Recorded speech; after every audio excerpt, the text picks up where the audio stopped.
तो welcome students, class 10 के NCERT गणित के सॉल्यूशन में फिर से एक बार आपका स्वागत है। इस वीडियो में हम लोग प्रश्नावली 7.2 के प्रश्न क्रमांक 6 को सॉल्व करेंगे। आगे भी इस तरह के वीडियोस को देखने के लिए चैनल को सब्सक्राइब कर बेल आइकन को जरूर दबा लें। 6 नंबर, यदि बिंदु 1,2, 4,y, x,6 और 3,5 इसी क्रम में लेने पर एक समांतर चतुर्भुज के शीर्ष हों तो x और y ज्ञात कीजिए। यानी देखिए यहां स्पष्ट है, ये चारों जो बिंदु है ये चारों एक समांतर चतुर्भुज के क्या है, शीर्ष हैं। हमें x और y यानी यहाँ जो x देख रहे हैं और यहाँ जो y है इसी का मान को ज्ञात करना है। तो सबसे पहले हम लोग क्या करेंगे, इन चारों बिंदु को हम लोग क्रमशः a, b, c और इसको d मान लेंगे। तो चलिए यहाँ सिंपल सा हल कर लेते हैं और लिख लेंगे माना कि इसको a मान लेते हैं, अगला को b, उससे अगला को c और अंतिम वाला बिंदु को d मान लेते हैं। क्योंकि ये चारों बिंदु एक समांतर चतुर्भुज के शीर्ष हैं तो हम लोग सिंपल सा क्या करेंगे, इस स्थान पर इस प्रकार का एक समांतर चतुर्भुज को बना लेंगे। आपको यहाँ बना लेना है, हमको समझाने में सुविधा हो इसलिए मैं यहाँ पर कागज के टुकड़े में बनाया हूँ। देखिए समांतर चतुर्भुज हम उसको कहेंगे जिसके आमने सामने वाला भुजा आपस में बराबर हो। यानी ये भुजा और ये भुजा आपस में बराबर होगा और ये भुजा और ये भुजा आपस में बराबर होगा और कोण जो है वो 90 डिग्री का नहीं होना चाहिए, नहीं होना चाहिए। देखिए कोण टेढ़ा है, 90 डिग्री का नहीं है, तो ये समांतर चतुर्भुज है। अब क्योंकि ये चारों बिंदु समांतर चतुर्भुज के शीर्ष हैं तो इसके चारों शीर्षों यहाँ, यहाँ, यहाँ और यहाँ, इस चारों शीर्षों को ए बी सी डी से दर्शा लेते हैं। तो शीर्षों को दर्शाने के बाद आइए इसके विकर्णों को मिला लेते हैं। यानी आमने सामने वाले कोण को मिलाएंगे तो विकर्ण बनेगा। तो यहाँ ए के सामने सी है तो ए सी को मिला लेते हैं। एक विकर्ण ए सी मिला, दूसरा विकर्ण के लिए हम लोग बी डी को मिला देंगे। तो यहाँ पे दूसरा विकर्ण बी डी को मिला दिए। अब दोनों विकर्ण देखिए, दोनों विकर्ण यहाँ एक दूसरे को प्रतिच्छेद करता है, एक दूसरे को काटता है।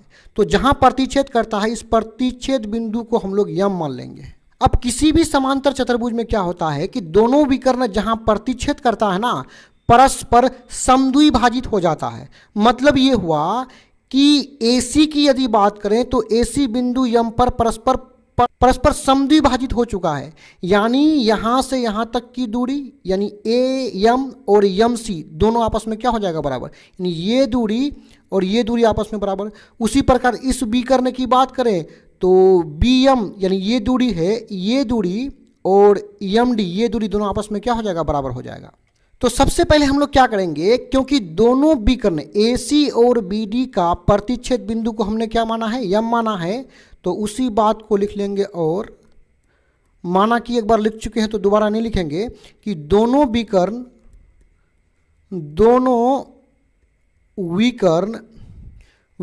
का प्रतिच्छेद,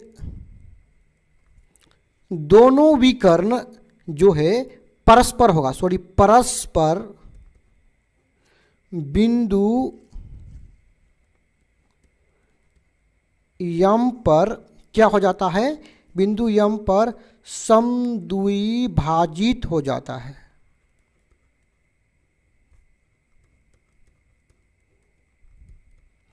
समद्विभाजित कैसे होता है अभी अभी आपको बताएं। अब यहां पे समझने वाली बात यह है, जब दोनों विकर्ण आपस में समद्विभाजित हो जाएगा यानी बराबर दो भागों में बढ़ जाएगा। AC भी यहां बराबर दो भागों में बढ़ा है यानी AM और MC आपस में क्या होगा, बराबर होगा। तो जब ये दूरी और ये दूरी आपस में बराबर होगा तो बिंदु यम जो है मध्य बिंदु हो जाएगा, यानी ठीक बीच में हो जाएगा। तो उसी बात को लिखेंगे, इसलिए AC का मध्य बिंदु यम किसके बराबर होगा, समझिए BD का भी यम क्या हो जाएगा, मध्य बिंदु। क्योंकि परस्पर समद्विभाजित हुआ है तो यहाँ से यहाँ तक की दूरी और यहाँ से यहाँ तक की दूरी दोनों आपस में क्या हो जाएगा, बराबर हो जाएगा। तो यम मध्य बिंदु है किसका, BD का बराबर होगा। तो यहाँ पे लिख लेंगे BD का मध्य बिंदु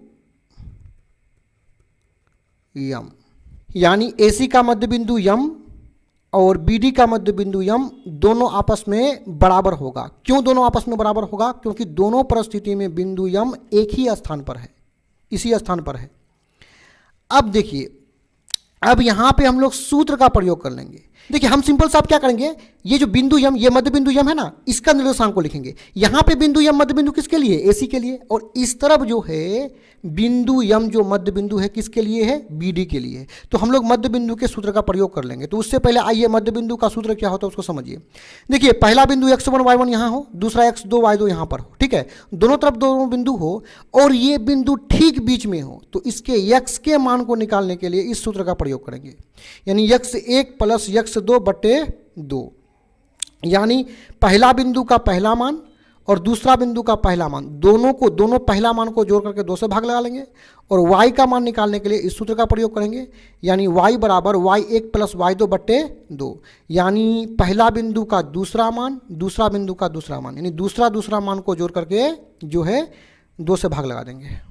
यानी पहला मान निकालने के लिए दोनों पहला मान को जोड़ करके 2 से भाग, इसका दूसरा मान को निकालने के लिए, यानी y के मान को निकालने के लिए y वाले चीज को दूसरा मान को जोड़ करके 2 से भाग लगा देंगे। सिंपल सा बात है।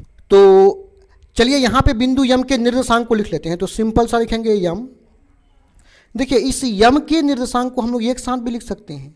पहला मान x का होता है और x का सूत्र क्या होता है? x1 प्लस x2 बटा 2 और दूसरा मान y का होता है, तो दूसरे स्थान पर y1 प्लस y2, यानी y का जो मान है रख लेंगे। इस प्रकार हम बिंदु को दर्शा सकते हैं।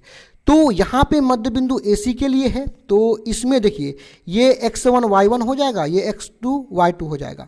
यानी पहला मान को निकालने के लिए इसका पहला को जोड़ देंगे, यानी 1 प्लस x बट्टा 2 कर देंगे। दूसरे मान को निकालने के लिए इसका दूसरा को जोड़ करके 2 से भाग लगा लेंगे, यानी 2 प्लस 6 बट्टा में क्या हो जाएगा? 2। उसी प्रकार यहाँ बिंदु, ये मध्य बिंदु यम जो है किसके लिए है? BD के लिए है। तो इसका भी पहला मान निकालने के लिए इसका पहला मान को जोड़ेंगे, 2 से भाग लगाएंगे। 4 प्लस 3 बट्टे 2 हो जाएगा, ब्रैकेट कॉमा लगाएंगे।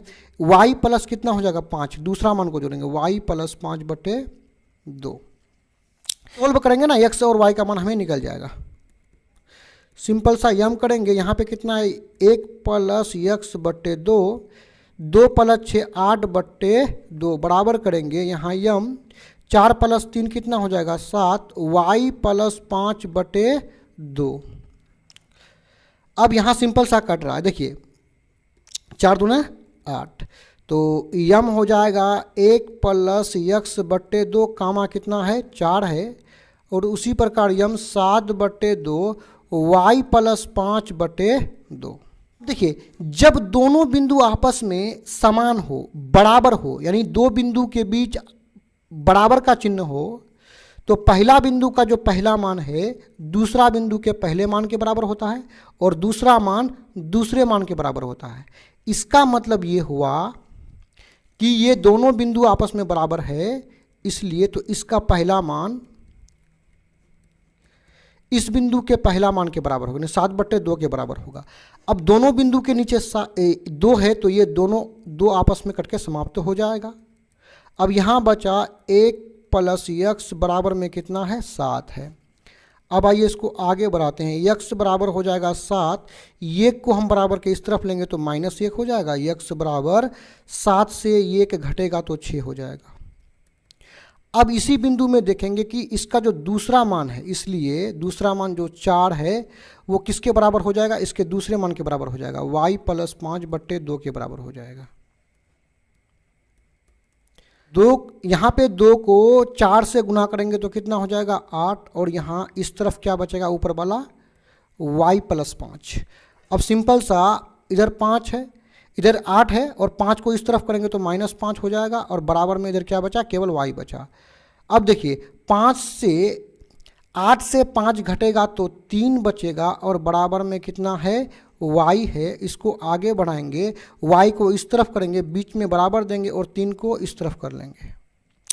यानी सिंपल सा हमें x बराबर, यहाँ सिंपल सा लिख देंगे, अतः x बराबर 6 प्राप्त हुआ है और y बराबर हमें 3 प्राप्त हुआ है। डिस्क्रिप्शन में और भी वीडियोस के लिंक है। धन्यवाद।